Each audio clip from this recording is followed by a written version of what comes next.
catégorie des VUS sous-compacts, c'est une catégorie qui a pris énormément d'ampleur ces dernières années. Il y avait pratiquement pas de véhicules il y a encore 7 ou 8 ans et aujourd'hui c'est devenu immense comme catégorie. Ça a été difficile de faire un choix parce que parfois il y a beaucoup de véhicules à évaluer et puis c'est pas toujours évident de choisir un véhicule.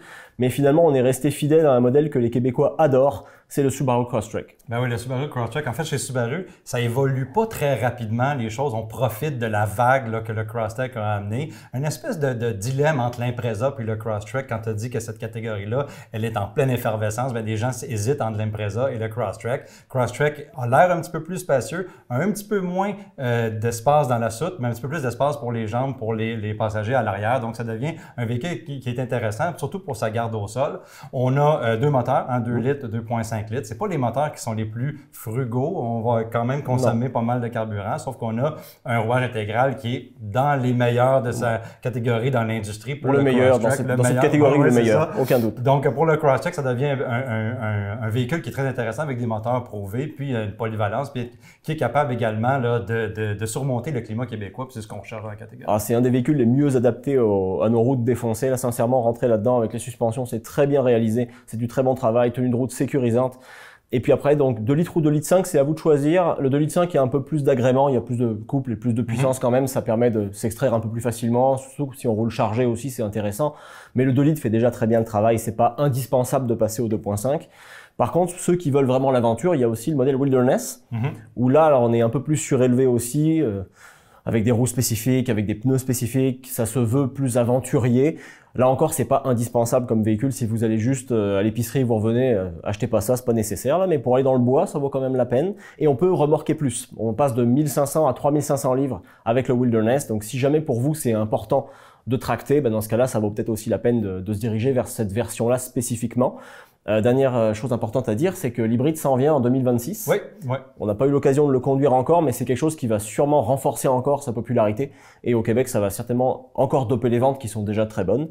Donc, on a déjà eu un modèle hybride rechargeable avec le Crosstrek. Pas si convaincant. Pas si convaincant. Maintenant, ça va être un hybride traditionnel là, pour 2026. Ça devrait quand même être mieux. On a bon espoir que ce soit plus intéressant que le modèle précédent. Donc le Crosstrek demeure le meilleur de ce point de vue-là. Et en deuxième position, c'est un véhicule qui est vraiment très très proche. Et on a hésité beaucoup à les mettre premier, deuxième. Il y a eu beaucoup de discussions au sein de l'équipe. C'est le Toyota Corolla Cross. Ben, le Corolla Cross, qui vient avec la fiabilité Toyota, qui vient avec la valeur de revente, qui vient aussi avec une meilleure consommation. On parle du modèle hybride là, qui va offrir quand même une très bonne consommation comparativement à si on choisit un Crosstrek pour le moment, parce qu'on n'a pas vu encore le modèle en 2026 là, pour l'hybride du côté de Subaru. Par contre, un véhicule qui est spacieux à l'intérieur, le Corolla Cross, c'est un véhicule très polyvalent. Donc, c'est pas nécessairement sous-compact à tous les points de vue. Par contre, on parle d'une finition qui est quand même plus de base du côté de Toyota. On va pas dire que chez Subaru, c'est extraordinaire non plus côté finition. Par contre, chez Toyota, on y va avec des matériaux élémentaires. Et qu'est-ce qui se diffère là, du prochain véhicule aux 3e position? Exact. Juste avant, pour quand même sur le Toyota, essence ou hybride, donc ça permet aussi de faire un choix pour ceux qui voudraient pas forcément passer à l'hybride. Nous, notre choix irait vers l'hybride, vraiment. C'est parce qu'il y a plus de couple immédiat au démarrage grâce au moteur électrique. C'est plus agréable à conduire d'une manière générale. Cela dit, si vous préférez rester à l'essence, c'est pas un mauvais véhicule comme tel et les performances seront pas non plus totalement différentes. Donc ça, c'est important de le souligner.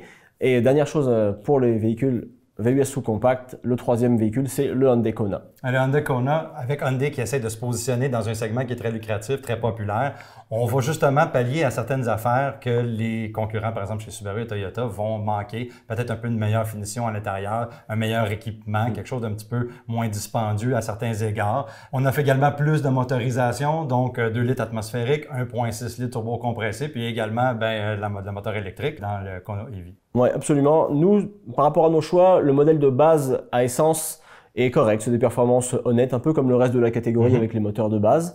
Le 1.6 turbo est quand même plus performant, plus de couple, va consommer un peu plus aussi, surtout si on tire dedans un petit peu.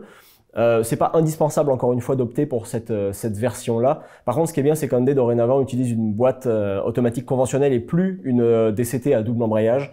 Pour la durabilité et même pour l'agrément de conduite, c'est mieux comme ça. Sincèrement, ce sera plus adapté à ce véhicule-là pour l'usage que les gens souhaitent en faire. Et électrique aussi, effectivement, c'est intéressant de le souligner. D'ailleurs, on a aussi une capsule dédiée au multisegment électrique, donc n'hésitez pas à aller la voir, celle-ci aussi. Dans tous les cas, que ce soit Crosstrek, Corolla Cross ou Kona, vous vous trompez pas. Encore une fois, c'est des véhicules vraiment pertinents, vraiment intéressants pour les consommateurs et même si le Crosstrek demeure légèrement en avance selon nous, ça demeure des véhicules pertinents dans tous les cas.